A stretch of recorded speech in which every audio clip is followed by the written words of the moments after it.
Sejam muito bem-vindos a mais Soyez uma les bienvenus transmissão. à une nouvelle transmission de l'Institut Vie pour tous.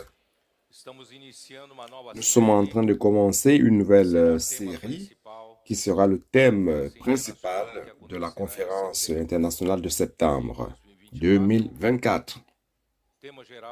Le thème général, c'est la parole de vie, la communion de vie et pierres vivantes pour l'édification. Premièrement, nous allons aborder les épîtres de Jean. Message numéro 1. Ils régneront en vie par Jésus-Christ. Lecture biblique, 1 Jean 1 et Romains 5, verset 17.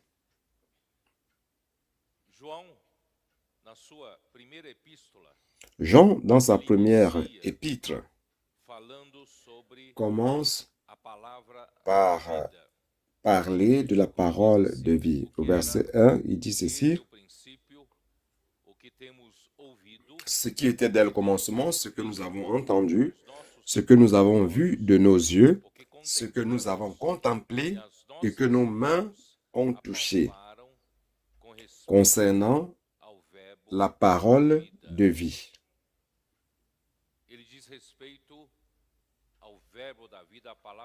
Il dit concernant la parole de vie, se référant au Seigneur Jésus.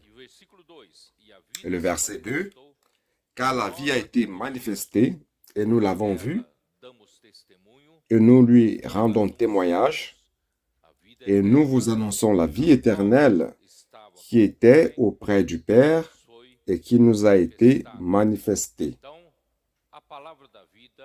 Donc, la parole de vie, c'est une personne, c'est Christ. Et Christ, c'est la vie éternelle qui était avec le Père et qui a été manifestée aux hommes ici sur terre. Ce que nous avons vu et entendu, nous vous l'annonçons à vous aussi, afin que vous aussi, vous soyez en communion avec nous. Or, notre communion est avec le Père et avec son Fils Jésus-Christ. Donc, la parole de vie, qui est Christ, est la vie éternelle même, qui était avec le Père et qui est venue jusqu'aux hommes. Cette parole a été annoncée par l'apôtre Jean. Et ceux qui ont reçu cette parole par la foi ont été introduits dans la communion de vie, la communion du corps de Christ. Voyez donc l'importance de la parole, l'importance de la vie qui introduit la communion du corps de Christ. Donc, je dois vous dire que Dieu a toujours désiré régner à travers sa vie.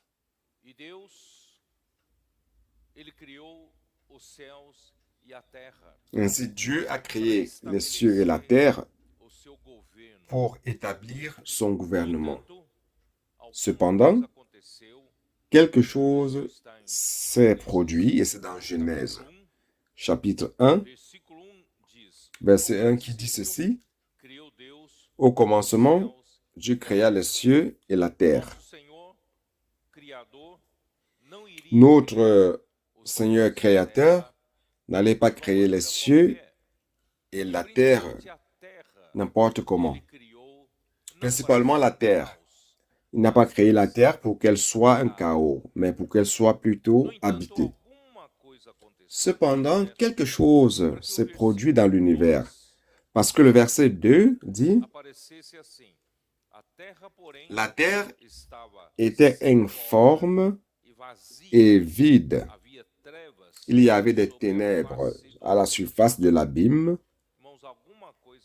Frère, quelque chose s'est passé entre le verset 1 et le verset 2. Dieu a créé les cieux et la terre, certainement d'une manière merveilleuse, magnifique. Si vous allez dans Proverbe 8 et Job 38, vous allez voir que Dieu a créé les cieux et la terre d'une manière ordonnée, afin d'être habités. Bon, je n'ai pas le temps de parler de tout cela maintenant, mais nous savons que Lucifer, qui a été créé comme un ange de lumière, nous appelons Lucifer. Dans Ézéchiel 28, il a été créé comme le sceau de la perfection. Donc le nom Lucifer est un nom d'empreinte. Il était rempli de sagesse et de beauté. Il a été créé comme un des premiers anges pour conduire les anges. Non, c'était un des leaders des anges. Cependant, un jour, le péché est entré en lui parce qu'il ne s'est pas contenté de la position que Dieu lui avait donnée. Il a voulu monter en position pour être égal à Dieu. Ça, c'est dans Ésaïe, chapitre 14. Et Dieu l'a jeté sur la terre. Il est devenu ainsi l'adversaire de Dieu, que nous connaissons sous le nom de Satan. Satan, c'est l'adversaire de Dieu. Il est le diable. Il est devenu le père du mensonge. C'est dans Jean chapitre 8, 44. Il s'est déconnecté du seul vrai Dieu. Et il est devenu le père du mensonge. Et il ne s'est jamais affermi dans la vérité parce qu'en lui, il n'y a point de vérité. Et lorsqu'il parle du mensonge, il parle de ce qui lui est propre. C'est dans Jean chapitre 8, verset 44.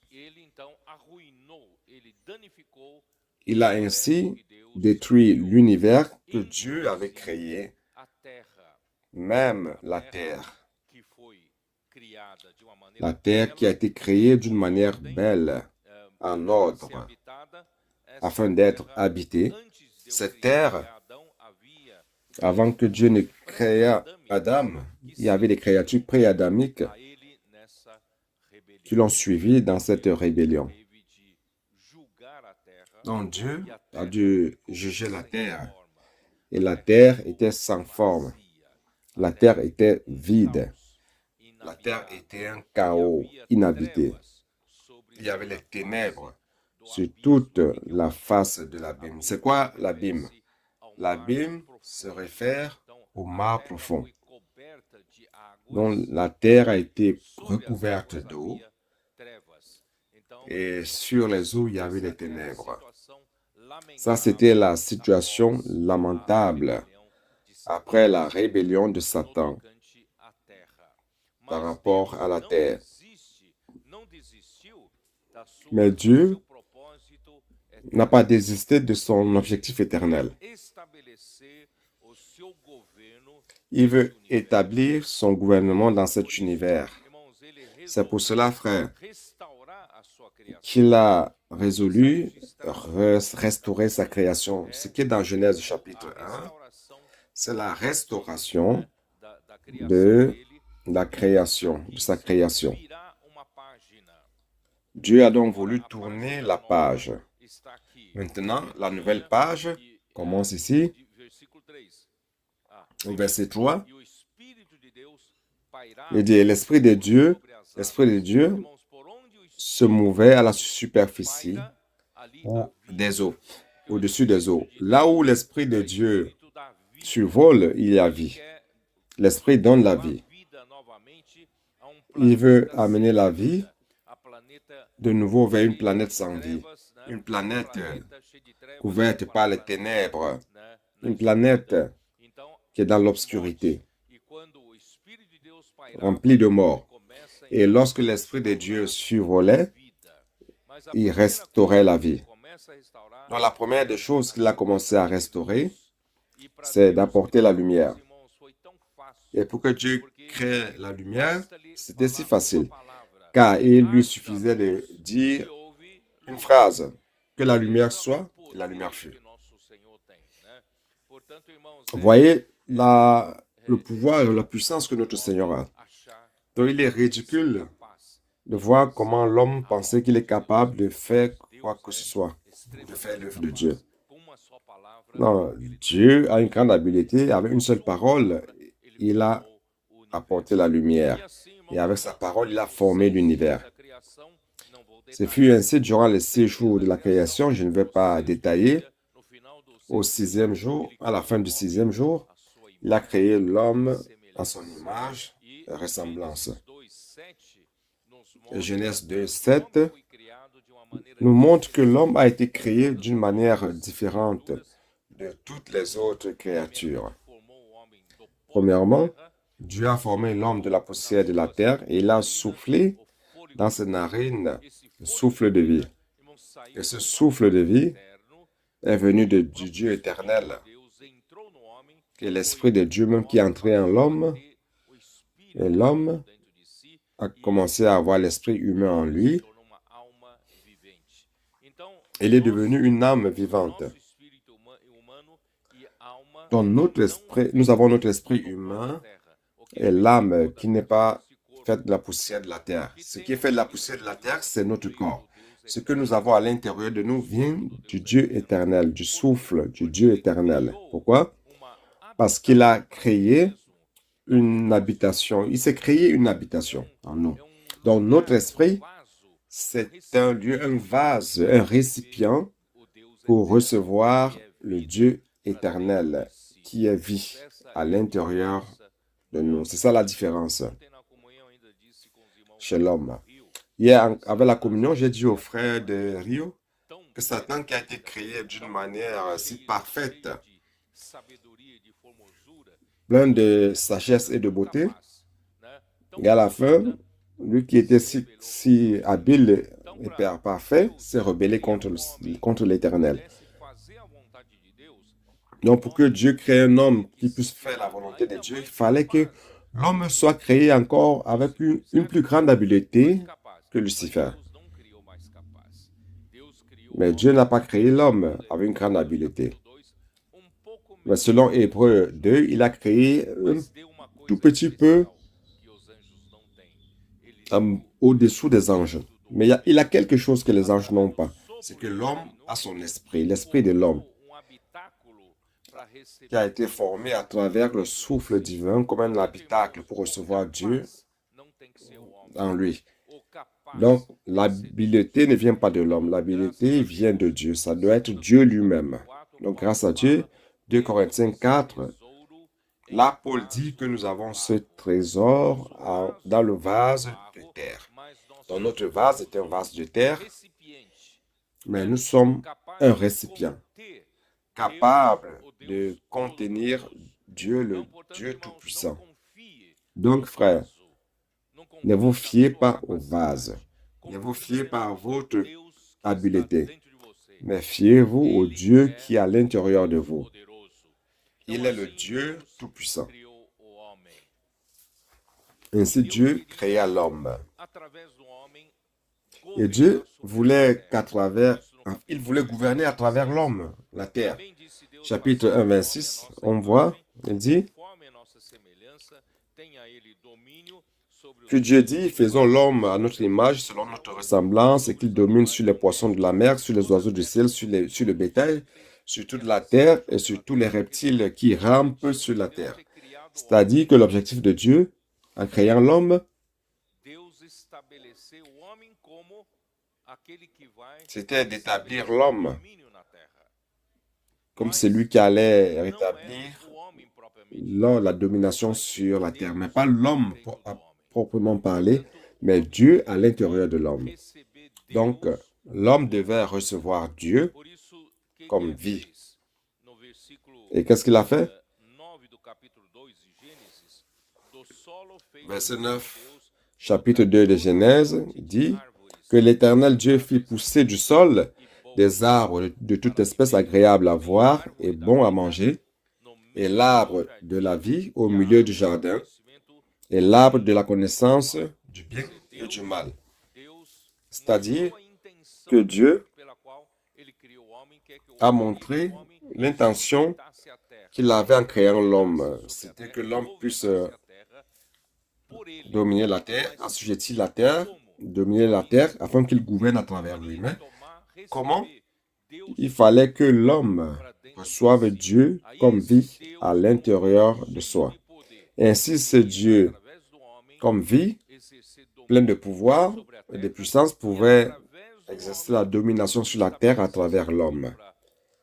Et à travers l'homme, établir aussi la domination dans les cieux et sur la terre.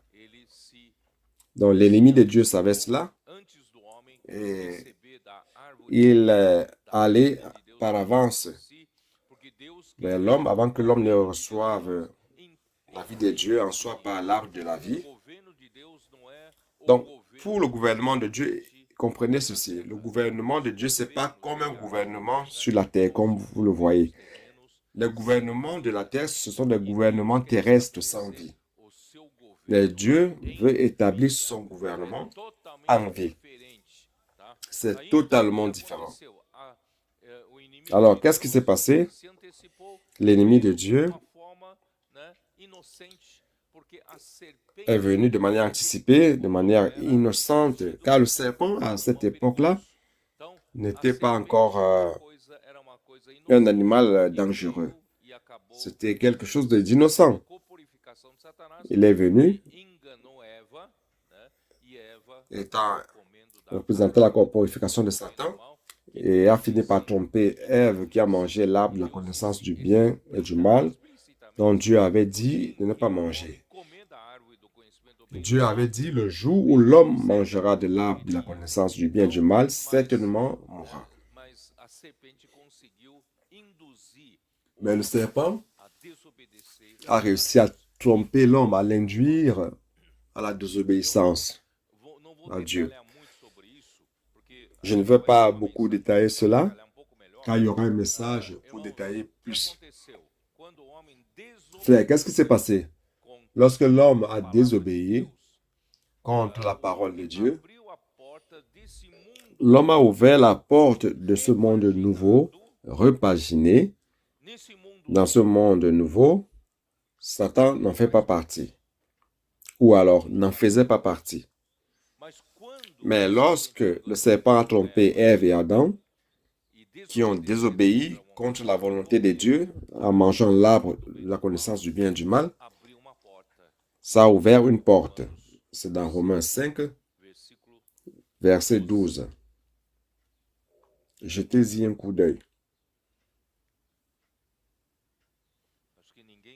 Je pense que personne n'a parlé de cette manière.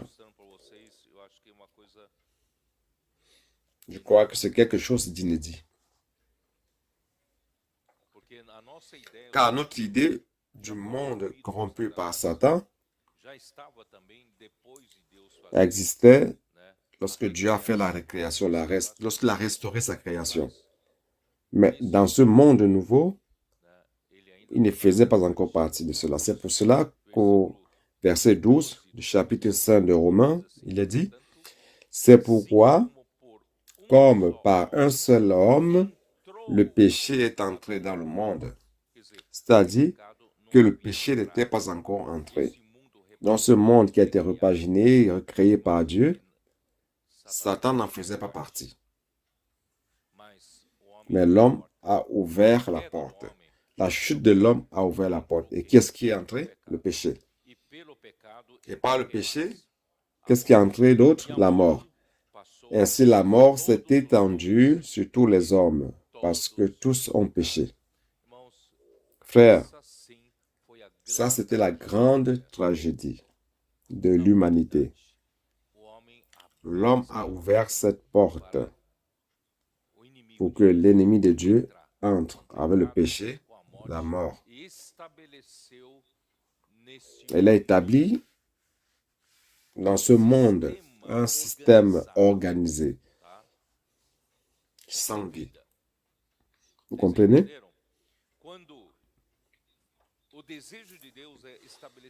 Le désir de Dieu, c'est d'établir un gouvernement en vie.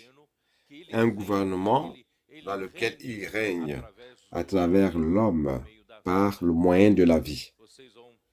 Vous pouvez me demander, mais attends, où cela est-il écrit? Allons-y. Chapitre 5 de Romains, verset 13, dit ceci. Car jusqu'à la loi, le péché était dans le monde. Or, le péché n'est pas imputé quand il n'y a point de loi. Cependant, la mort a régné depuis Adam jusqu'à Moïse. C'est-à-dire que ce qui gouvernait l'homme après la chute, ce qui régnait sur l'homme, c'était la mort. Et le pouvoir de la mort se trouve dans le péché.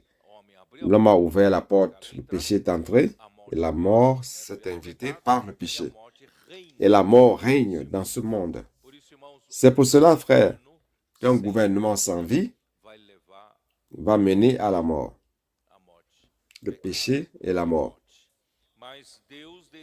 Mais Dieu désire régner en vie. Oh Seigneur Jésus. Verset 17, toujours dans Romains 5. Si par l'offense d'un seul, la mort a régné, par lui seul, à plus forte raison, ceux qui reçoivent l'abondance de la grâce et le don de la justice régneront-ils dans la vie par Jésus-Christ lui seul. Donc, Dieu n'a pas abandonné son idée originelle. Il veut établir un gouvernement sur terre en vie. Et ce gouvernement en vie, frère, c'est l'Église. C'est l'Église. Très bien. Le monde dans lequel nous vivons, c'est un monde dans lequel Satan domine. Il est le dominateur de ce monde, avec ses princes, ses sujets. C'est dans Éphésiens, chapitre 6, n'est-ce pas?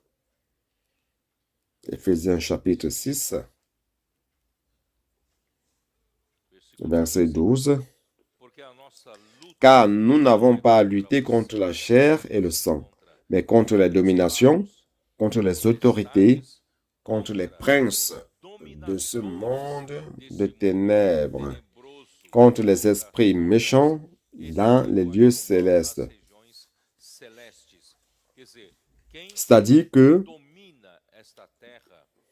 ce qui domine cette terre, frère, rempli de ténèbres, car nous vivons dans un monde de ténèbres. Celui qui domine ce monde de ténèbres, ce sont les princes du diable.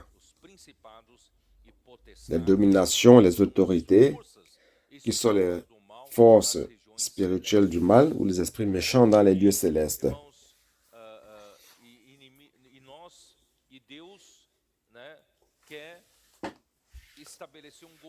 Dieu veut établir un gouvernement sur terre à travers l'Église. C'est pour cela que dans Colossiens 1, verset 13, il nous a délivrés de l'empire des ténèbres, du royaume des ténèbres, et nous a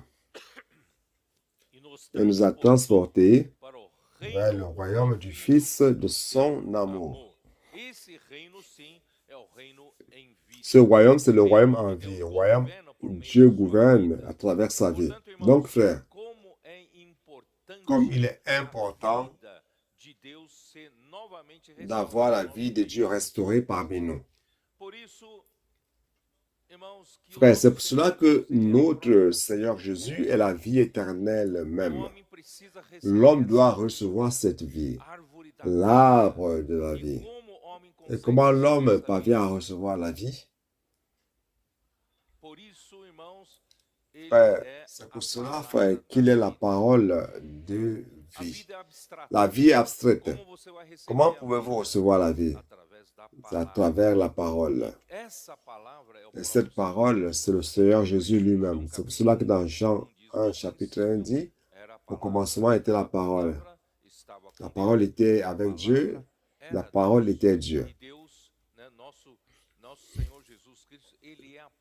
Notre Seigneur Jésus-Christ est la parole même. Il est le moyen par lequel Dieu transmet la vie de Dieu à l'homme. Alors, c'est quoi le moyen de communication? Qu'est-ce qui apporte la vie à l'homme? C'est la parole. C'est pour cela que vous devez voir ô combien la parole est importante. Car la parole de Dieu, chers frères, est vie. C'est un véhicule qui apporte la vie éternelle jusqu'à vous.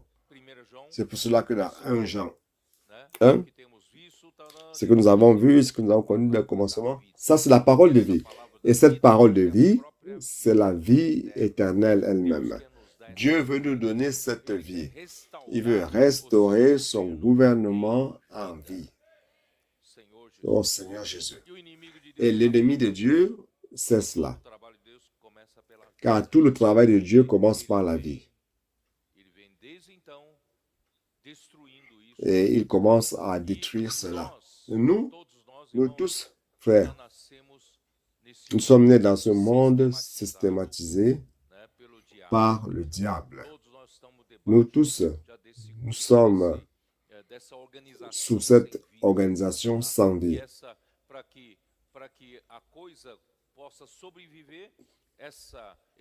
Pour que les choses survivent, ce gouvernement sans vie, ce royaume sans vie a besoin de structures de pouvoir sans vie, de hiérarchie. C'est pour cela que Jésus dit dans Matthieu 20 que les leaders des peuples, les gouvernants des peuples dominent le peuple. Et les plus grands exercent l'autorité sur eux. Ça, c'est dans le monde sans vie. Mais il n'en est pas ainsi parmi vous. Dans l'Église, ce n'est pas comme cela. Dans l'Église, il ne s'agit pas de la hiérarchie. Dans l'Église, il ne s'agit pas d'être des dominateurs, des gouverneurs, des positions, non. Dans l'Église, ce sont les membres du corps du Christ. Donc, Dieu veut gouverner à travers son Église, nous délivrant de l'empire des ténèbres et nous mettant dans le royaume du Fils de l'amour de Dieu comme membres du corps du Christ. Vous voyez, frère, comme la parole de vie est importante. Frère, la parole a toujours accompli l'œuvre de Dieu. N'est-ce pas? La création a été faite par la parole. L'univers a été formé, selon Hébreux 2, 11, l'univers a été formé par la parole. N'est-ce pas? Dieu a toujours essayé de travailler depuis la création de l'univers par la parole. Hébreux 1, 1, comme il l'a dit.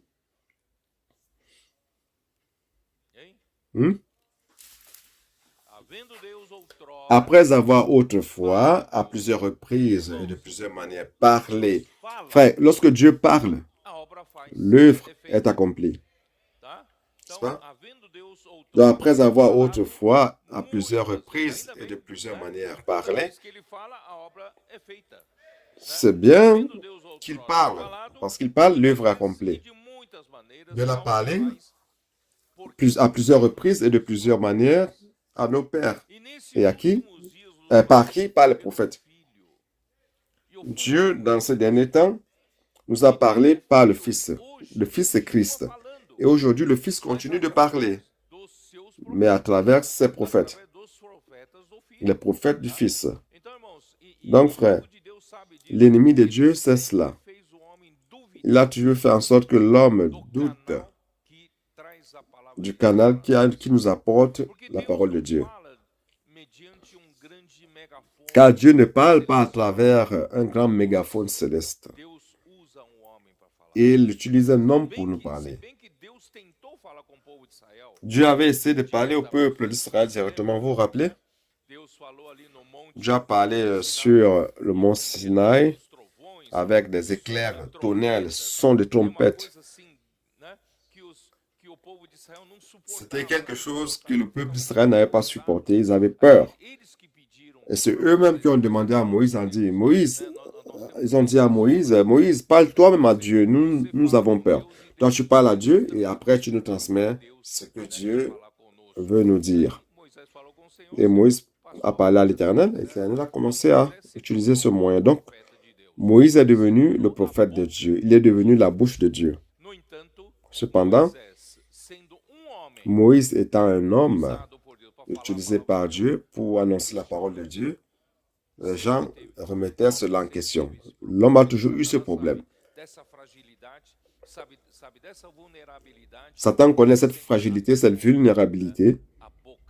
C'est ainsi qu'il a toujours attaqué la bouche utilisée par Dieu, le canal homme. Le problème, c'est cela, c'est parce qu'il est un homme. Même ses frères ont douté de Moïse. Dans Nombre 12, n'est-ce pas? Verset 2, comme il a dit. Marie et Aaron ont remis en question Moïse en disant, mais Dieu ne parle que par Moïse, est-ce qu'il ne parle pas aussi par nous? Donc, ils ont commencé à douter, pensant que Moïse veut monopoliser. Frère, c'est Dieu qui a choisi Moïse. Et après, vous voyez clairement à la rébellion de Corée, Nathan et Abiram, qui sont allés voir Moïse et disant, Moïse, tout le peuple est saint. Chacun est saint. Pourquoi est-ce que tu veux te mettre au-dessus du peuple? Et Dathan et Abiram lui ont dit aussi, pourquoi tu veux t'imposer comme prince sur nous? Donc ça a toujours été le problème que Satan a utilisé à partir de la vulnérabilité de l'homme pour qu'il n'accepte pas la parole qui vient de Dieu à travers son canal.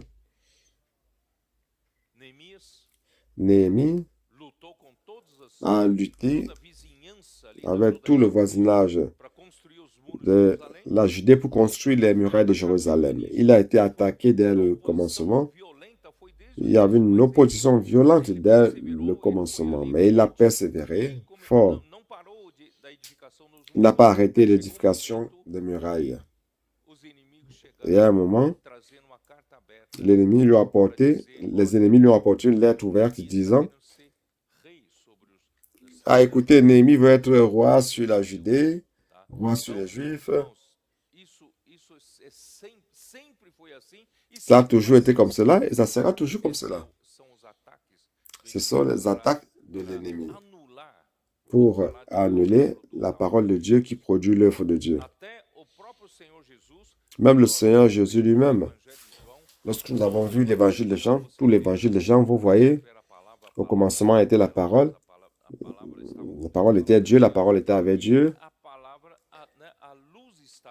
la lumière était en lui, en Christ, et la lumière, la vie était en lui, et la vie était la lumière des hommes. Donc la vie était en Christ, et la vie était la lumière des hommes. Et il est la parole elle-même. Il est venu au monde, vers le monde. Prêtez attention. Jean chapitre 1. Jetez-y un coup d'œil.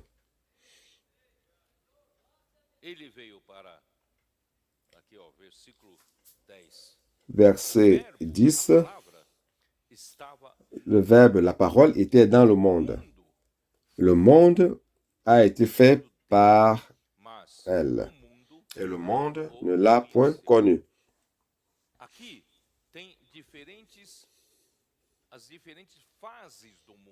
Ici, il y a les différentes phases du monde. Lorsqu'il dit que le monde a été fait par lui, ce monde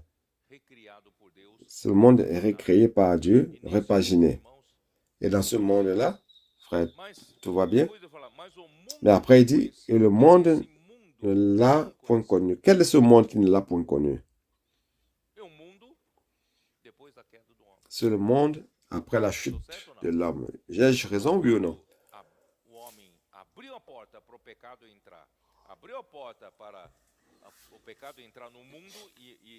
Donc, lorsque l'homme a ouvert la porte par le péché, que le péché a fait son entrée et par le péché la mort, on a ouvert la porte au dominateur de ce monde, afin qu'il entre comme prince de ce monde. Je ne vais plus parler trop de cela parce que au message 5, je vais détailler cela. Donc, frère, vous voyez que notre Seigneur Jésus, qui est la parole elle-même, la vie était en lui. Et il a apporté la parole de vie aux Juifs. Les Juifs l'ont rejeté. Non seulement ont rejeté, mais ils sont opposés à lui, on l'a persécuté, ils ont fini par le faire mourir. Vous voyez que cette histoire sur la parole est très ancienne, sur le canal de Dieu que Dieu établit.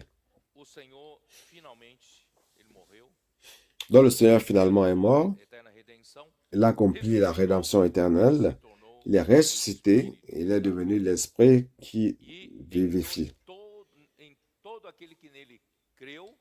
Il est entré en tous ceux qui croyaient en lui, il a formé la première Église. Grâce à Dieu, à partir de la naissance de l'Église à Jérusalem, Jésus n'est plus apparu physiquement à ses disciples. Sa présence se trouvait dans la parole. La parole a commencé à être prophétisée par qui? Par les apôtres. Donc Pierre était le représentant des 12. Il était celui qui parlait. Et sa parole, frère, était la parole de Dieu. C'était la parole du Fils, la parole de Christ qui exécutait l'œuvre de Dieu.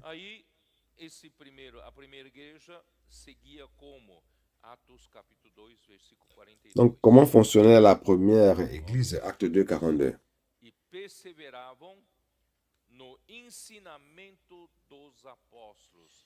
Ils persévéraient dans l'enseignement des apôtres. Frère, grâce à Dieu, dans l'église, nous avons la parole des apôtres. Dans l'église, nous avons la parole de Dieu qui est apportée par son canal. Et c'est de cela dont l'église avait besoin. D'avoir une parole certifiée qui vient de Dieu. Et qu'est-ce que l'église doit faire? Qu'est-ce qu'il revient à l'église de faire? Est-ce que chacun doit inventer un enseignement? Non. C'est de recevoir cet enseignement, qui est la parole qui vient de Dieu, et avoir la communion dans cette parole. En d'autres termes, frère, cette parole de vie vous introduit dans la communion de vie. Et cette communion de vie, frère, doit faire en sorte que cette vie circule entre nous. C'est alors que vient la communion. L'enseignement des apôtres vient comme supplément, comme alimentation, et vous devez faire cela, se mouvementer. Vous devez d'abord être admis dans le corps de Christ pour la communion. En deuxième lieu, lorsque la parole continue de venir, vous devez faire en sorte que cette parole circule. Frère, c'est pour cela que Dieu nous a donné cette habitude si merveilleuse de ruminer la parole, de faire l'immersion dans la parole. Les adolescents font la transcription et dorment en écoutant la parole. Ils se réveillent en écoutant la parole. Et nous, dans les réunions, nous parlons les uns aux autres. Il ne s'agit pas seulement de parler du bout des lèvres, mais nous commençons à nous exhorter, à enseigner. Chacun reçoit un peu de lumière, parle un peu de ce qu'il a reçu. Et cela va faire en sorte, frère, que la vie circule. Et lorsque la vie circule, qu'est-ce qui se passe? L'œuvre de Dieu est accomplie. Tous ces miracles qui sont en train de se produire autour de nous, tout cela, c'est grâce à la parole, à la circulation de la parole, à la communion de l'enseignement des apôtres. Mais malheureusement, frère, non, je peux parler un peu rapidement, n'est-ce pas? Après Pierre, le Seigneur a commencé à utiliser un autre canal qui est Paul. Je ne vais pas détailler maintenant, parce que Pierre a été remplacé par Paul et Paul a été utilisé par Dieu pour nous donner une vision complète de l'économie de Dieu. Ce que Dieu veut réellement faire. Et Paul nous a révélé, frère, que Dieu désire l'édification du corps de Christ. Alors comment Dieu va édifier le corps du Christ, frère? Pour quelle finalité d'abord? Donc, grâce soit rendue à Dieu. J'aime le livre d'Éphésiens. Le livre d'Éphésiens, frère, nous montre tout le processus jusqu'à l'édification. Frère, tout cela, tout ce que Paul disait ne venait pas de sa propre tête. Tout ce qu'il disait venait de Jésus-Christ, de la révélation de Jésus-Christ. Il a dit cela dans Galates 1. Vous vous rappelez? Galates 1, verset 12.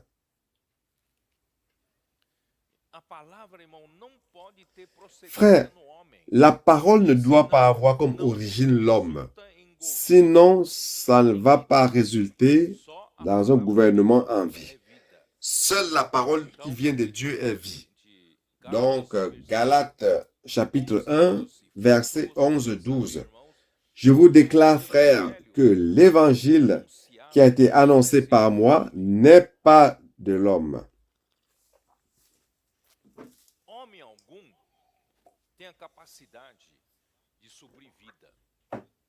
L'homme n'a aucune capacité d'apporter la vie.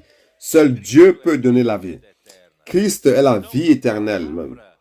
Donc, la parole, frère, même si on est si éloquent, que l'homme soit éloquent en annonçant la parole de Dieu, qu'il soit un grand maître, le maître le plus connu, ou alors un grand maître qui connaît la Bible, qui parle de belles paroles, ça n'apporte pas la vie. Car la vie doit venir de Dieu. L'origine doit être Dieu. Car je ne l'ai ni reçu ni appris d'un homme, mais par une révélation de Jésus-Christ. C'est-à-dire que tout ce que Paul parlait venait de la révélation de Jésus-Christ. Vous vous rappelez dans Éphésiens aussi, qu'est-ce qu'il dit? Éphésiens 3, il dit ceci. Verset 2. Si du moins vous avez appris quelle est la dispensation de la grâce de Dieu qui m'a été donnée à vous, car par révélation que j'ai eu, c'est par révélation que j'ai eu connaissance du mystère. Donc cela lui a été révélé. Il n'est pas l'origine de la révélation. Juste pour que vous compreniez, verset 8. À moi qui suis le moindre de tous les saints, cette grâce a été accordée d'annoncer aux païens les richesses incompréhensibles de Christ. C'est-à-dire que ça ne vient pas de l'homme. Colossiens 1, 25 à 27. Colossiens 1, ici montre que Dieu lui a donné une charge, une commission. Verset 25. C'est d'elle que j'ai été fait ministre selon la charge que Dieu m'a donnée auprès de vous afin que j'annonçasse pleinement la parole de Dieu. Donc, pour compléter la révélation de l'économie de Dieu, Paul a été grandement utilisé par Dieu pour nous donner une vision générale du plan de Dieu pour le salut de l'homme et pour son plan éternel. 26. Le mystère caché de tout le temps et dans tous les âges, mais révélé maintenant à ses saints, qui Dieu a voulu faire connaître quelle est la glorieuse richesse de ce mystère parmi les païens. Savoir Christ en vous, l'espérance de la gloire. Et tous ces écrits ont été complétés à l'an 67, l'année où il a été martyrisé, où il est mort. Tous ces écrits révèlent le plan de Dieu pour l'édification de l'Église, le corps de Christ, à travers l'Esprit, comme habitation de Dieu en Esprit. Dieu désire édifier le corps de Christ, établir un gouvernement en vie. Frères, nous sommes dans ce royaume en vie. Nous sommes les membres du corps de Christ. Oh Seigneur Jésus. Et le résultat final, c'est l'habitation de Dieu en esprit. C'est dans Éphésiens 2, 22. Éphésiens 2, 22. En lui, vous êtes aussi édifiés pour être une habitation de Dieu en esprit. Frère, c'est ce que je devais dire. Ce matin, j'en ai parlé aux frères de Rio.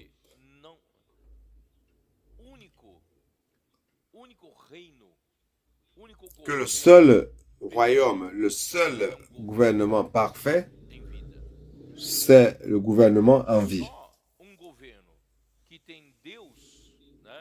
Seul un gouvernement qui a Dieu comme origine et ayant Christ comme chef et comme vie, qui circule dans le corps, qui gouverne le corps à travers la parole, à travers la vie de Dieu, c'est le seul gouvernement parfait.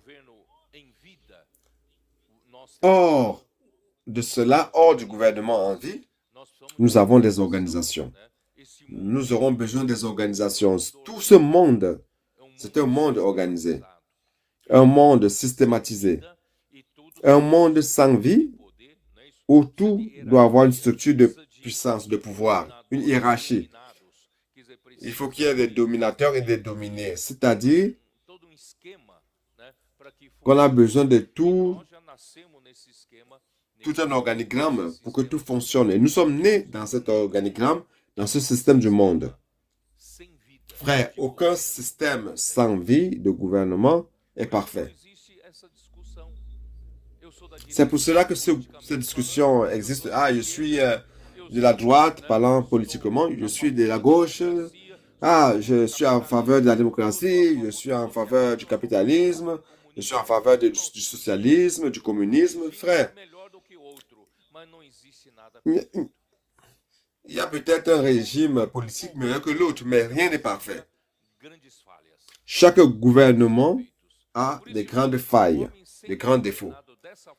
C'est pour cela que l'homme étant gouverné de cette manière ne sera jamais content, ne sera jamais satisfait, n'aura jamais la paix totale, ni la joie totale, car tout est rempli de défauts, de problèmes. Le seul gouvernement parfait, c'est le gouvernement en vie.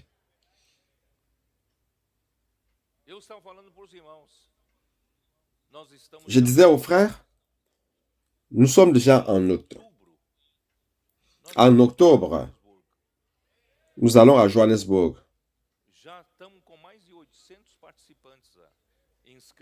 Il y a déjà 800 participants inscrits. Peut-être qu'on va parvenir à 1000. Nous, on a pensé maximum 500. Maintenant, on est déjà à 800. Frères, ceux qui vont aller vont connaître leurs frères d'Afrique que vous n'avez jamais vus de votre vie. Mais vous savez que durant ce moment, ils sont aussi contents que vous. Ils pratiquent la même chose que vous pratiquez. Ils font l'immersion, ils poussent des cris de guerre, ils prêchent l'évangile, l'évangile du royaume.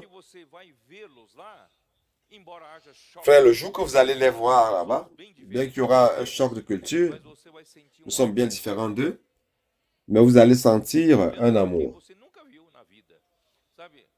En regardant quelqu'un que vous n'avez jamais vu dans la vie. Vous savez, la vie circule et gouverne.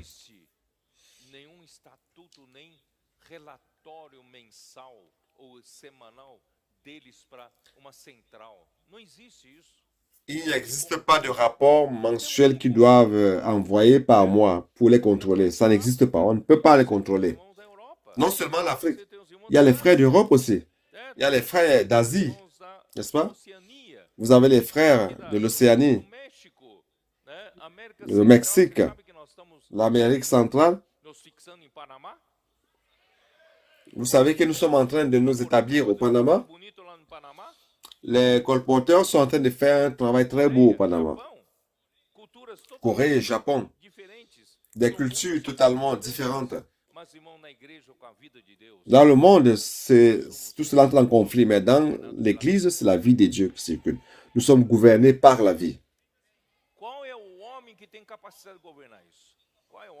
Quel est l'homme qui a la capacité de faire cela? On n'a aucune capacité. Dans le gouvernement le plus parfait, c'est la vie.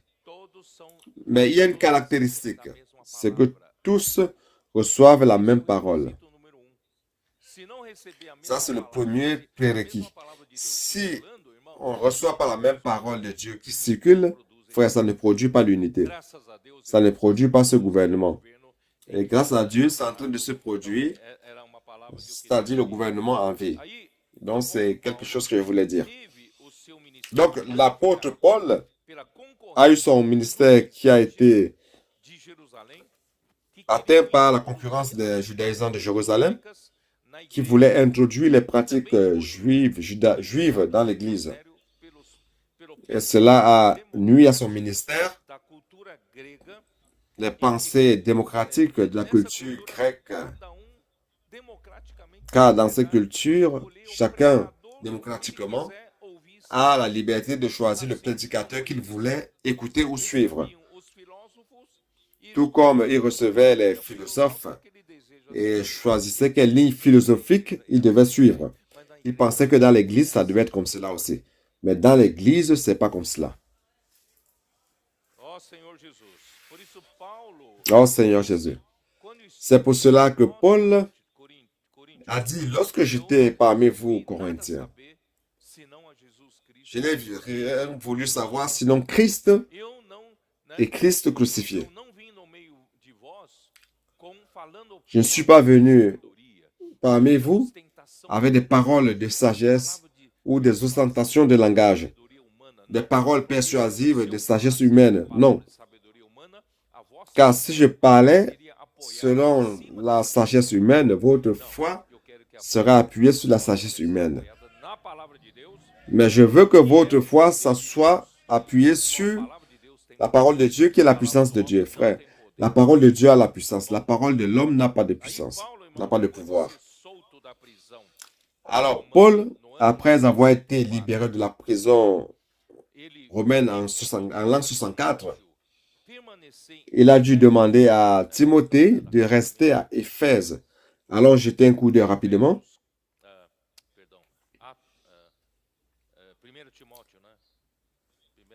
1 Timothée 1, verset 3. Paul dit ceci.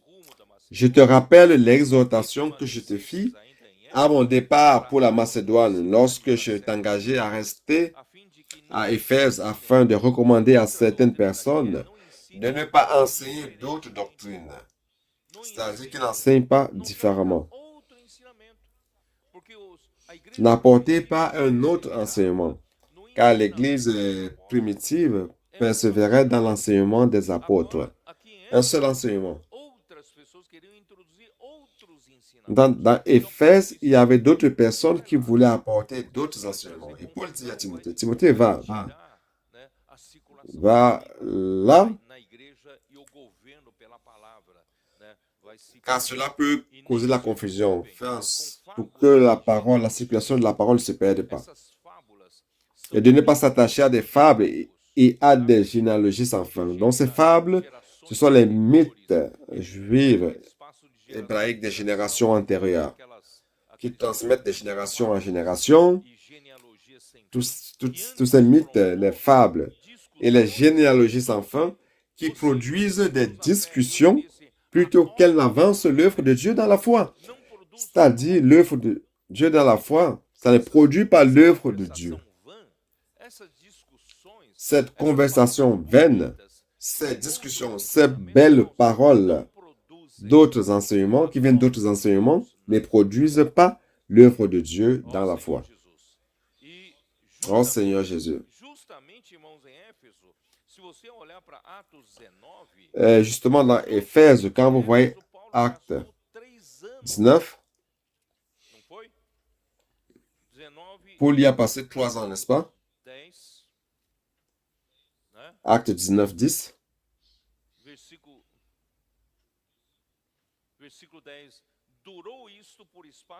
Verset 10. Cela dura 2 ans, de sorte que tous ceux qui habitaient l'Asie, juifs et grecs, entendirent la parole du Seigneur.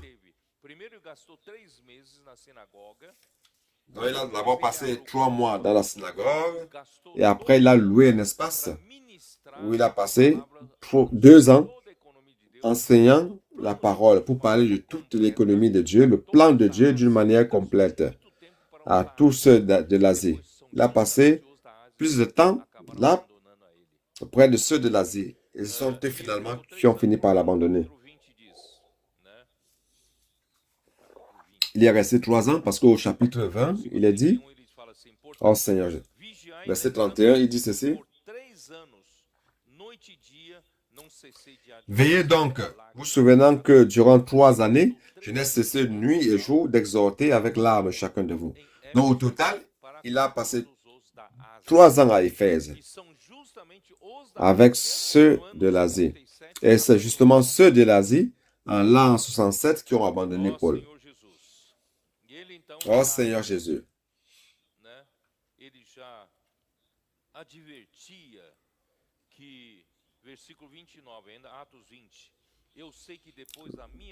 Acte 20, 29.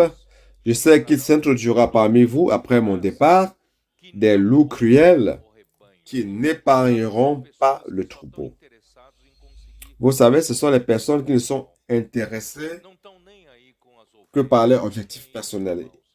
Ils ne sont pas là pour les brebis ni les frères. Si j'essaie de vous dévier de la parole de Dieu et de vous faire en sorte que vous me suiviez et qu'après vous allez dans le monde, il n'y a pas de problème. Du moment où vous abandonnez le ministère de Paul à cette époque-là. Donc, moi, ça va. C'est bon. C'est comme ça. Il ne parle pas le troupeau. Et qu'il se lèvera du milieu de vous des hommes qui enseigneront des choses pernicieuses. Frère, cela se produit encore jusqu'au jour d'aujourd'hui. Ils continuent d'enseigner des choses pernicieuses. Avec quel objectif? Pour entraîner les disciples après eux. Leur seul intérêt, frère, c'est d'avoir des disciples qui les suivent. Donc, frère, ils utilisent tous les moyens vils pour pervertir une bonne partie des disciples. Ce n'est pas seulement aujourd'hui. L'ennemi de Dieu a toujours fait cela depuis très longtemps. Et à l'an 67, on va dans 2 Timothée 15.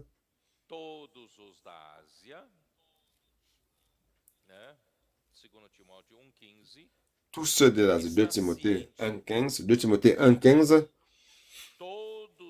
Tu sais que tous ceux qui sont en Asie m'ont abandonné. Entre autres, Phygèle et Hermogène. Frère, lorsque vous abandonnez l'apôtre, en fait,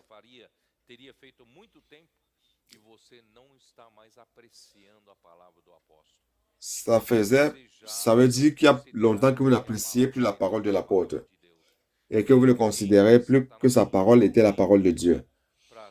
Car Satan a utilisé quelqu'un pour contaminer ta pensée, pour remettre en question et faire surgir des doutes dans ta pensée, pour t'éloigner de la parole qui apporte le gouvernement de Dieu et l'unité du corps de Christ et qui fait que l'œuvre s'accomplisse. Donc, il va toujours faire cela. Quand on abandonne l'apôtre, on a déjà perdu l'appréciation de la parole depuis longtemps. Donc, presque un quart de siècle plus tard, Paul est mort en l'an 67, presque un quart de siècle après, en l'an 90, Jean écrit ses épîtres. Donc, ces écrits ont été produits. Donc, d'un côté, les écrits de Jean, c'est pour combattre l'apostasie dans l'Église à son époque. Et son ministère, d'un côté, a été utilisé aussi pour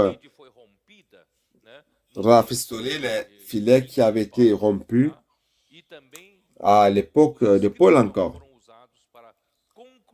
Les écrits de Jean ont été utilisés pour conclure toute la révélation divine. L'évangile de Jean a conclu le livre des évangiles. Les épîtres de Jean ont conclu les épîtres des apôtres.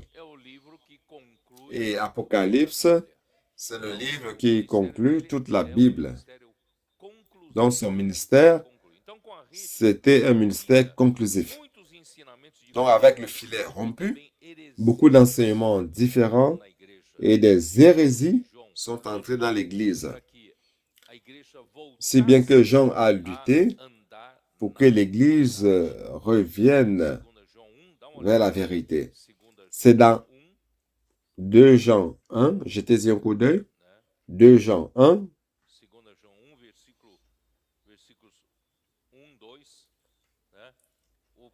verset 1-2.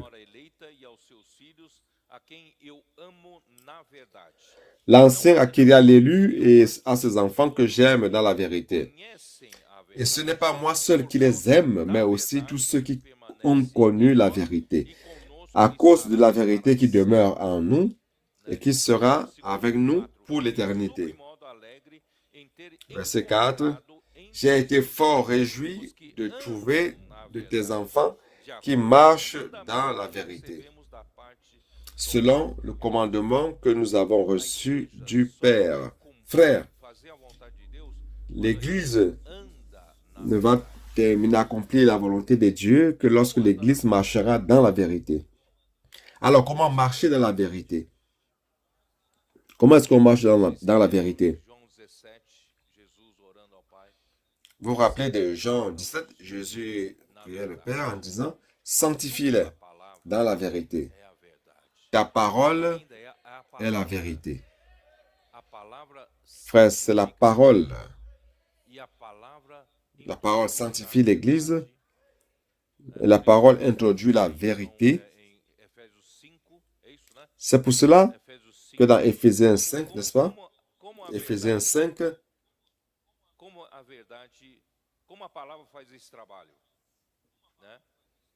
comment la parole fait-elle ce travail? Seigneur Jésus.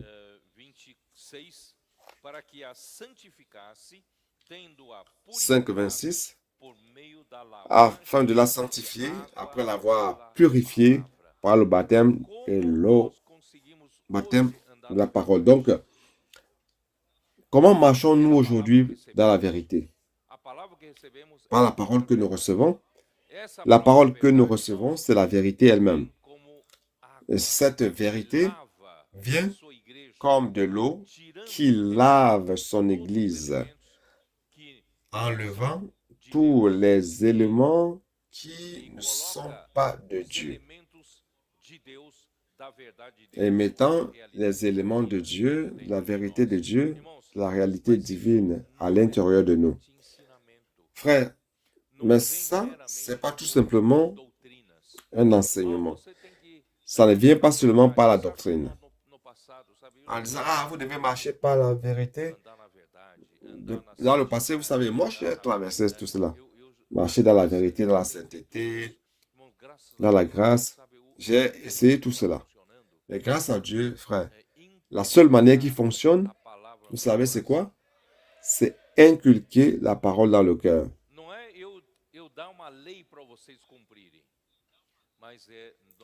Il ne s'agit pas de vous donner une loi qui doit être accomplie, mais nous, aujourd'hui, nous ruminons la parole. Nous parlons la parole entre nous. Nous inculquons la parole dans le cœur. Grâce à Dieu, nous faisons l'immersion. Aujourd'hui, nous avons la transcription, les cris de guerre. Et parlant entre nous, frère, tout cela va déposer la vérité dans mon cœur.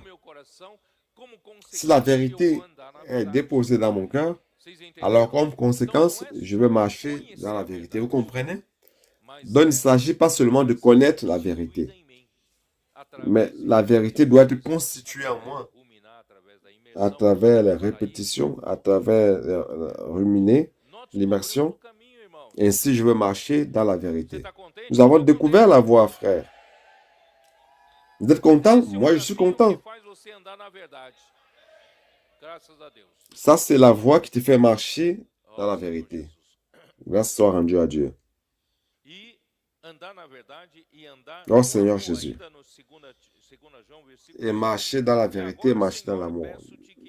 Dans 2 Jean 5, verset 5, il dit, Et maintenant, ce que je te demande, qui est là, non comme te prescrivant un commandement nouveau, mais celui que nous avons eu dès le commencement, c'est que nous nous aimions les uns les autres. Et l'amour consiste à marcher selon ses commandements. C'est là le commandement dans lequel vous devez marcher comme vous l'avez appris dès le commencement. Si vous marchez dans la vérité, cette vérité, c'est la parole de Dieu qui est dispensée jusqu'à nous. Dieu est amour. Et lorsque la parole est dispensée à vous, pour l'inculquer dans le cœur, cela vous apporte la nature de Dieu, l'amour de Dieu. Et cet amour vous remplit non seulement de la vérité, mais de l'amour. Cette parole vous remplit non seulement de vérité, mais de l'amour. Vous allez marcher dans la vérité et dans l'amour. Et l'amour, c'est l'amour fraternel. Frère, réellement, Dieu veut faire en sorte que l'Église parvienne au standard de l'amour fraternel, au standard de l'amour à Philadelphie, où il n'y aura pas de haine parmi nous, ou des rivalités, ni des envies. Nous tous, nous aimons les uns les autres comme membres du corps de Christ. Et qui est-ce qui va produire cet amour? C'est encore la parole inculquée. Je ne sais pas si vous voyez ô combien la parole est importante. Donc, frère, une préoccupation de ce que l'Église doit marcher dans la vérité, il a envoyé ses coopérateurs pour aligner les églises à la vérité. L'épître de Jean, donc, à cette époque-là, les églises étaient dispersées. Il a envoyé ses coopérateurs. Et ces coopérateurs qu'il a envoyés, c'est comme nos coopérateurs et nos colporteurs. Vous savez, ceux qui sont au front de la bataille sur le continent africain, c'est qui? Ce sont nos colporteurs, qui sont âgés de moins de 20 ans. Ils n'ont pas de grandes expériences. Tout ce dont ils ont besoin de savoir, c'est de travailler avec la parole. Et demain, Amir, tu vas demain en Afrique? Qui va? Francisco, Rodrigo. Vous voyez, Marcos. Tu vas, Marcos? C'est merveilleux. Et beaucoup de frères de Rio aussi. Ils sont en train d'aller en Afrique. Frère, Jean a envoyé ses coopérateurs pour travailler dans les églises, pour apporter la parole de la vérité. Et pour faire que l'Église marche dans la vérité, qu'il marche dans l'amour. Délivrer les églises d'autres enseignements, des hérésies.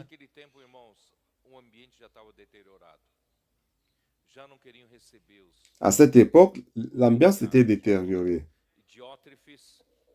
Ils ne voulaient plus recevoir les envoyés de Jean. Diotrephe, qui aimait exercer la primauté entre les leaders, n'accueillait pas les envoyés de Jean.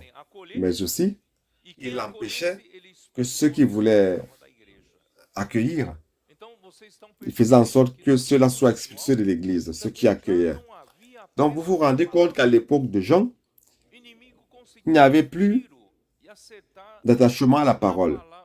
L'ennemi a réussi à tirer et à atteindre le canal qui transmettait la parole sainte à l'Église et qui amenait l'Église à faire la volonté de Dieu. N'est-ce pas triste cela? Triste de savoir cela à l'époque de Jean. Frère, c'est pour cela, c'est pour ce motif que Jean a écrit son évangile pour montrer que la seule solution pour le salut de l'homme, pour qu'il soit utile à Dieu, c'est que l'homme reçoive la vie de Dieu, la vie éternelle. Il n'y a pas une autre solution. C'est le gouvernement en vie. Et la vie vient par la parole. Satan a voulu couper la source de la parole et de la vie. Et s'il coupe cela, la source de la vie, il coupe le gouvernement de Dieu sur l'Église et l'Église ne fait plus la volonté de Dieu. Donc, frère, l'évangile de Jean a montré la grande difficulté que l'homme a de croire que Jésus était l'envoyé de Dieu. Il suffisait de croire en lui pour recevoir la vie éternelle. C'était si simple, frère. Il suffit de croire au Seigneur Jésus, croire en sa parole et on recevrait ainsi la vie éternelle. Et même cela, les Juifs n'en voulaient pas. N'est-ce pas? Aujourd'hui, c'est la même chose. Vous qui croyez à la parole, voyez ce que la parole est en train d'accomplir parmi nous. Mais il y a une chose, frère. Ne pensez pas que vous avez expérimenté de cette joie et que c'est fini. Non.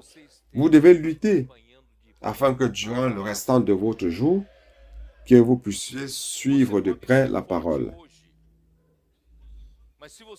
Vous pouvez être fort aujourd'hui.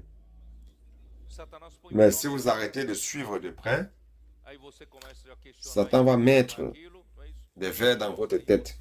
Vous allez commencer à questionner ceci, questionner cela, et vous tombez.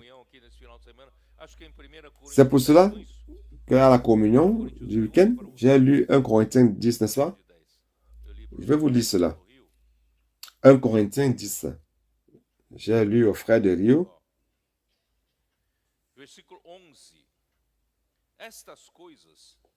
Verset 11.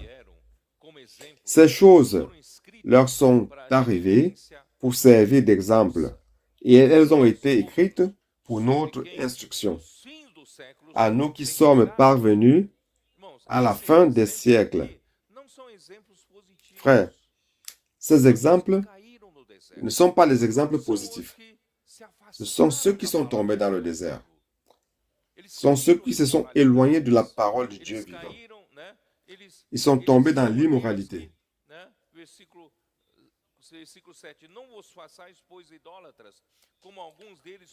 Verset 7. Ne devenez point idolâtres, comme quelques-uns d'eux, selon qu'il est écrit, le peuple s'assit pour manger et pour boire, puis se levèrent pour se divertir.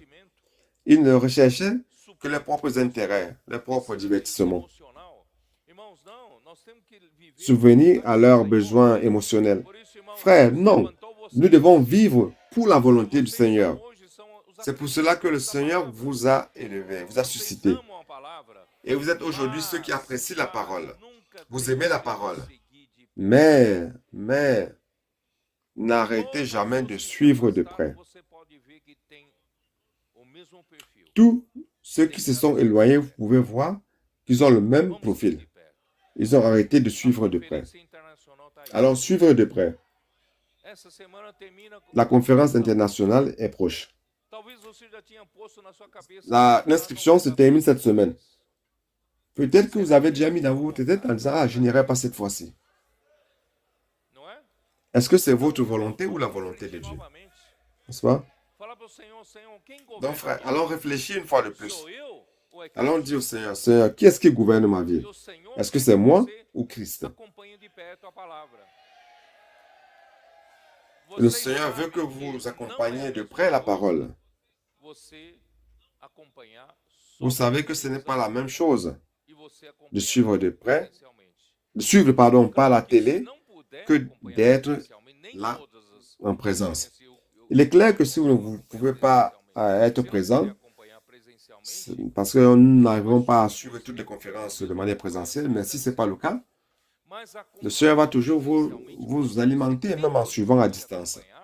Mais en suivant présentiellement, quand c'est possible, c'est que vous n'allez pas, ça veut dire que vous perdez une grande opportunité de gagner plus. Ceux qui étaient présents, par exemple, ici, il y a 70 frères de l'État de Rio de Janeiro qui sont là. Beaucoup d'entre eux n'allaient pas venir, ne pouvaient pas venir. Mais le Seigneur a donné un moyen, ils ont lutté et ils sont là. Après la réunion, demandez aux 70 et quelques qui sont là. Est-ce qu'ils ont regretté d'être venus? Vous ne savez pas combien ils ont reçu durant le week-end. Vendredi soir, samedi et dimanche aujourd'hui. Frère, ne perdez pas cela. C'est la meilleure portion. C'est la portion de Marie qui était assise au pied de Jésus. Ne perdez pas cette portion. Vous pouvez dire, ah, je n'ai pas les moyens de m'inscrire. Luttez. Le Seigneur va vous donner les moyens. Amenons le maximum possible des frères. Ah, mais c'est cher. Je n'ai pas cet argent. Pensez un peu, réfléchissez un peu. Les frères qui sont venus là du Nord, vous ne payez pas, imaginez, vous ne payez pas ce billet d'avion qu'ils payent. Ceux qui viennent du Nord-Est, du Sud ou d'autres pays, vous ne payez même pas la énième partie de ce qu'ils payent. Et vous trouvez que c'est difficile? Mes frères, ils payent le prix. Parfois, ceux qui sont plus loin, qui habitent loin, payent le prix et reçoivent la meilleure partie. Et nous qui sommes prêts alors, 1h30 de voyage de voiture, vous trouvez ça difficile? Frère, ne perdez pas cette portion. Allons nous inscrire. Allons lutter. Si on arrive là, ah, il n'y a pas d'argent pour la nourriture. Le Seigneur va subvenir. Si le Seigneur ne se souvient pas, jeûnez.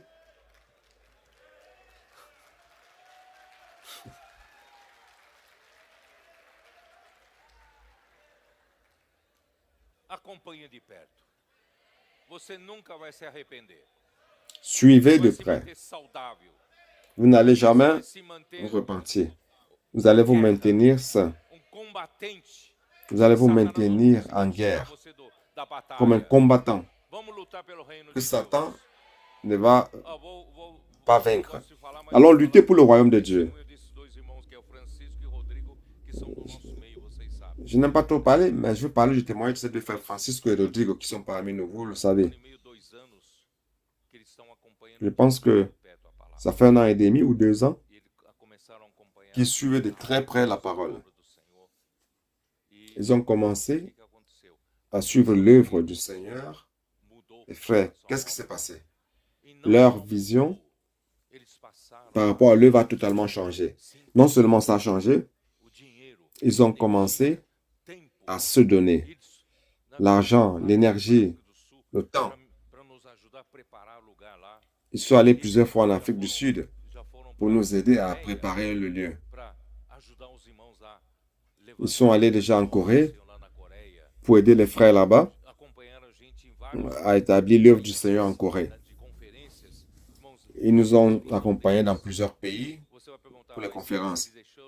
Frère, leur vision a changé.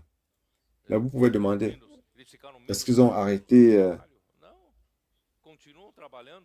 est-ce qu'ils sont devenus moins occupés dans leur travail? Non, ils continuent à travailler. Mais à partir du moment où vous consacrez un temps au Seigneur, vous allez voir que vous n'allez pas souffrir. Le Seigneur prend soin de vous. Demandez-lui à Rodrigo s'il est devenu plus pauvre, ou à Francis s'il est devenu plus pauvre, parce qu'il ne prend plus soin de son business. Non, le Seigneur est en train de donner plus. Frère, c'est pour cela que ça sert à quoi de gagner le monde entier et de perdre son âme? Allons vivre pour le Seigneur. Vous devez travailler, c'est vrai. Mais le Seigneur va se rappeler de votre cœur. Si votre cœur est dans l'œuvre du Seigneur, il va vous donner toutes les conditions. Aujourd'hui, grâce à ces frères, à l'exemple, cela nous aide. Il nous aide à faire toutes ces œuvres et tout ce qui se produit. Comment seul je pouvais travailler? Non, ce sont eux tous. Tous ceux qui sont là, mes coopérateurs qui sont là. Donc soyez aussi comme cela. Suivez de près. Changez votre vision par rapport à l'œuvre. Vous pouvez aussi participer à l'expansion de cette œuvre du Seigneur. OK? Oh Seigneur Jésus. Seigneur Jésus. Dans ses épîtres, les épîtres de Jean, dans la première, il a mis l'accent sur la vie éternelle qui est Jésus-Christ lui-même. Jean, comme apôtre, a annoncé la parole de vie, la vie éternelle à laquelle il a cru. Celui qui croit en sa parole est introduit dans la communion avec le Père et le Fils, Jésus-Christ, à travers la parole de l'apôtre. Voyez la puissance, le pouvoir que la parole a. La parole qui vient de Dieu à travers l'apôtre Jean a le pouvoir d'introduire ceux qui écoutent et qui croient dans la communion avec lui, le Père et le Fils Jésus-Christ, dans cette communion de vie. Et dans la communion de vie, tout se produit. Tout se produit de positif. Frère, c'est pour cela que vous ne devez pas mépriser la parole. Apocalypse 1:1 rappelle un principe très important. La parole de Dieu qui vient à l'Église, c'est la révélation de Jésus-Christ. Que Dieu veut révéler à ses serviteurs, mais il ne révèle pas à tous d'une seule manière, mais il annonce à une personne, Jean. Jean a reçu cette parole. Il est un des serviteurs aussi. Et il transmet ça aux serviteurs de Jésus-Christ.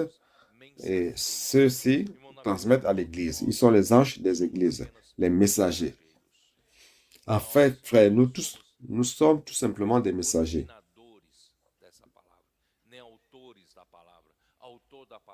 Nous ne sommes pas la source de cette parole, ni auteur de cette parole. L'auteur de la parole, c'est Dieu.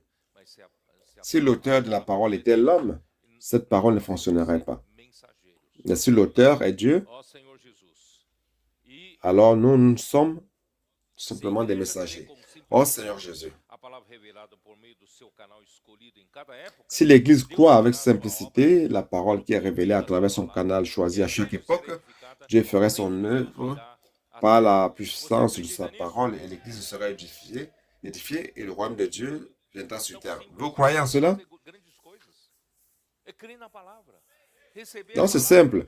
Pas besoin de faire de grandes choses. Il suffit de croire la parole, recevoir la parole et croire que cette parole va faire l'œuvre. Frère, et l'Église sera édifiée, le royaume de Dieu sera rétabli. N'est-ce pas? Avant notre prédication de l'évangile du royaume dans les rues. Ah, les adolescents savent cela. Quel est le mystère de la volonté de Dieu? Éphésiens 1, 9, 10. Le mystère de la volonté de Dieu, c'est Dieu veut voir Christ étant le chef de toutes choses. Mais aujourd'hui, l'univers est dans un chaos. La terre est un chaos. Mais Dieu veut rétablir l'autorité de Christ, le gouvernement de Christ sur cette terre. Et à travers l'Église, être chef sur tout ce qui est sur la terre et dans les cieux. Donc, comment Dieu va faire cela? C'est à travers l'Église. Pour que Christ soit la tête de toutes choses, verset 22, Éphésiens 1, Dieu a donné Christ à l'Église, qui est son corps, la plénitude de celui qui remplit tout en tous. Ainsi, frères, nous comprenons que pour que Christ soit la tête de l'Église, il faut qu'il remplisse l'Église de lui-même. Il doit remplir l'Église avec la vie de Dieu, la réalité et la vérité de Dieu. C'est dans Éphésiens 3, 19 et 4, 10. Jusqu'à ce que l'Église soit la plénitude de Dieu, la plénitude de Christ, celui qui remplit tout en toutes choses. Jusqu'à ce que Christ soit tout en tous. Colossiens 1, 3 et 11.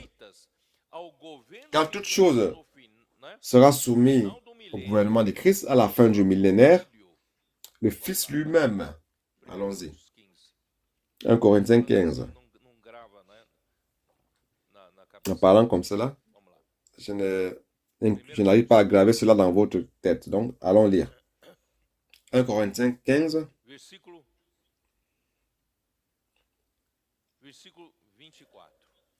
Verset 24. Ensuite viendra la fin, quand il remettra... Non, je vais lire ceci après. Verset 25.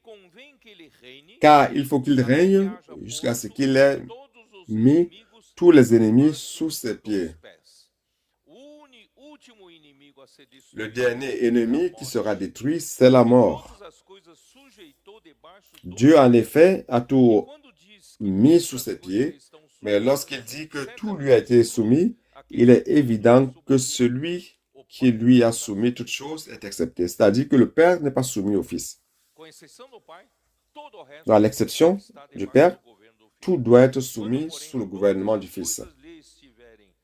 Et lorsque toutes choses lui auront été soumises, alors le Fils lui-même sera soumis à celui qui lui a soumis toutes choses, afin que Dieu soit tout en tous. En d'autres termes, Dieu aujourd'hui est en train de travailler dans l'Église. Christ est en train de remplir son Église de lui-même. Il remplit l'Église de la vérité. Il est en train de sanctifier l'Église par la parole. Il est en train d'introduire l'Église en Dieu, dans la gloire de Dieu, dans l'unité de Dieu. Donc, frère, Dieu est en train de faire ce travail.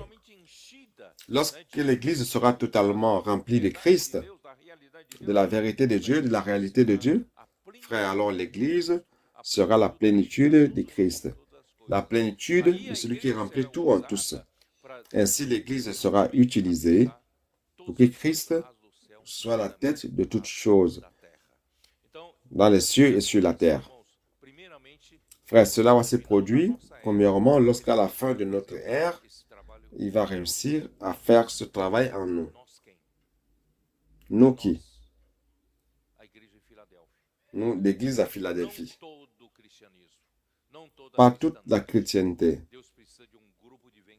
Dieu a besoin d'un groupe de vainqueurs. C'est pour cela qu'il a été dit à l'Église à Philadelphie, tu as peu de force, mais j'ai mis devant toi une porte ouverte que personne ne peut fermer.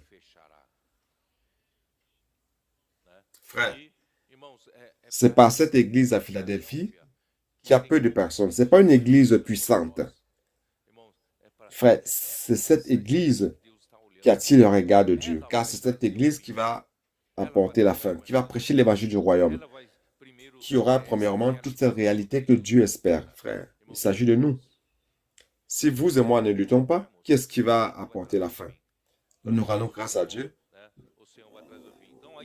La fin viendra. Et lorsque la fin viendra, aujourd'hui, vous luttez pour son royaume. Aujourd'hui, vous avez la parole de la persévérance, la parole de la patience. Des attaques viennent et vous persévérez. Vous avez la patience. Vous luttez pour son royaume. Et le Seigneur, en échange de votre fidélité, il va délivrer l'Église de Philadelphie de l'épreuve qui viendra pour éprouver toute la terre, qui est la grande tribulation. Donc, frères, ceux qui seront fidèles aujourd'hui, qui vont lutter avec la parole de la persévérance, de la patience pour le royaume, frères, nous allons régner avec Christ durant 1000 ans, au millénaire. Et après le millénaire, Satan, après le millénaire, cela sera lancé dans l'abîme. Avant le millénaire, mais à la fin du millénaire, il sera libéré, où il fera encore des dégâts. Et il va amener Gog et Magog en rébellion. Et ça sera une opportunité pour que Christ nettoie une fois pour tout cet univers. Et Satan et ses disciples seront lancés dans le lac de feu, dans l'étang de feu définitivement. Et le dernier ennemi à être jeté dans le lac de feu, c'est la mort. Il n'y aura plus de mort. Frère, lorsque tous les ennemis seront jetés dans le lac de feu, alors Christ deviendra la tête sur toutes choses, dans les cieux et sur la terre. Et il va rester juste un processus. Lequel est? Christ va remettre ce royaume dont il est la tête à Dieu, pour que Dieu soit la tête. Et le Père sera donc chef sur toutes choses, et Dieu sera tout en tous. À l'époque de l'Église, c'est Christ qui est tout en tous. C'est l'objectif du travail. Mais à la fin, dans l'éternité, Dieu sera tout en tous. C'est pour cela, frère, oh Seigneur Jésus, je pense que c'est suffisant. Attendez que je vois. Qu'est-ce qui manque? Bon, attendez que je termine avec Romains 5. Je vais commencer, je vais en parler rapidement. Romains 5. J'ai lu le verset 17. Maintenant, je vais lire le verset 18. Ainsi donc, comme par une seule offense, la condamnation a atteint tous les hommes, de même par un seul acte de justice, la justification qui donne la vie s'étend à tous les hommes. Qu'est-ce que cela veut dire? Qu'est-ce que cela veut dire? Que Christ a accompli la rédemption afin que par sa mort et par son sang versé à la croix, que vous soyez justifiés. Mais Dieu n'a pas seulement l'intention de vous justifier juste pour vous justifier. Je ne sais pas si vous me comprenez. Ah, j'étais un pécheur, maintenant Dieu a pardonné mes péchés. Et maintenant, par la foi, j'ai été justifié. Justifié. C'est seulement ça? Justifié pourquoi? Pour régner. Donc, c'est la justification qui donne la vie. Il t'a justifié pour te donner la vie. Et pour qu'il règne en vie. À travers la parole de vie. La communion de vie. Oh Seigneur Jésus. J'espère que vous avez compris, n'est-ce pas? Oh Seigneur Jésus. Verset 20. Or, la loi est intervenue pour que l'offense abondât. Mais là où le péché a abondé, la grâce a surabondé, afin que comme le péché a régné par la mort, ainsi la grâce régna par la justice pour la vie éternelle. Par Jésus-Christ, notre Seigneur. Frère, pour que la grâce puisse régner par la justice, justice pour la vie éternelle. Frère, tout cela paraît théoriquement si facile. Cependant, le règne en vie se produira lorsque Christ réellement sera chef sur son Église et que l'Église fonctionne comme corps de Christ, avec des membres remplis de Christ par la parole, la vérité et la vie. Et cela se produira uniquement lorsque Christ réellement habitera notre cœur par la foi à travers sa parole et que nous comprenions que réellement dans la sphère de la foi, avec tous les saints, la dimension réelle de Christ et de son amour. C'est seulement ainsi que nous serons remplis de toute la plénitude de Dieu, ou remplis jusqu'à la plénitude de Dieu. Vous savez de quoi il s'agit? Lorsque je parle de cela, c'est Éphésiens 3. Lorsque nous parviendrons à ce niveau d'Éphésiens 3, allons-y rapidement pour terminer. Éphésiens 3. Vous savez que j'aime beaucoup ce verset. Oh Seigneur Jésus. C'est pas de la théorie. C'est pas de la doctrine. Ça doit être une réalité. C'est pour cela que le verset 17, de sorte que Christ habite dans votre cœur par la foi, afin qu'étant enraciné et fondé dans l'amour, frère, Christ doit vous gouverner. Cette parole que vous utilisez pour faire l'immersion, que vous utilisez pour inculquer dans votre cœur, cette parole doit faire en sorte que Christ habite et vous gouverne. Habite en vous et vous gouverne. Lorsque Christ habite en vous et vous gouverne par la foi, il va établir une base en vous qui est la base de l'amour. Fondation de l'amour, racine de l'amour. Vous étiez enraciné dans le monde pervers. Galates 1. Dieu veut vous déraciner, arracher les racines du monde. Il veut vous retirer du monde en arrachant toute la racine et vous enraciner cette fois-ci dans l'amour de Dieu. Car tout le travail de Dieu, frère, ça sera l'amour. Et vous, avec tous les saints, vous allez comprendre quelle est la largeur, la longueur, la hauteur, la profondeur. De quoi? De Christ lui-même et aussi de l'amour. Frère, l'amour, c'est ce qu'il y a de parfait, tout ce qu'il y a de parfait. Le travail final de Dieu, tout le travail que nous sommes en train de faire, ça doit résulter en l'amour. Et vous connaîtrez l'amour de Christ qui excède tout entendement, afin que vous soyez remplis jusqu'à toute la plénitude de Dieu. Frère, Dieu veut vous remplir de Christ, vous remplir de la vérité, vous remplir de sa gloire. En fait, il est en train de vous remplir de l'amour. De l'amour et plus d'amour et encore de l'amour et encore de l'amour. Et à la fin, en fin de compte, frère, je ne sais pas si vous le savez, l'édification de l'Église à la fin, c'est que nous soyons tous plongés dans l'amour de Dieu. Ainsi, on a donc l'amour, l'Église de l'amour fraternel Philadelphie, car nous serons totalement immergés dans cet amour, plongés dans cet amour.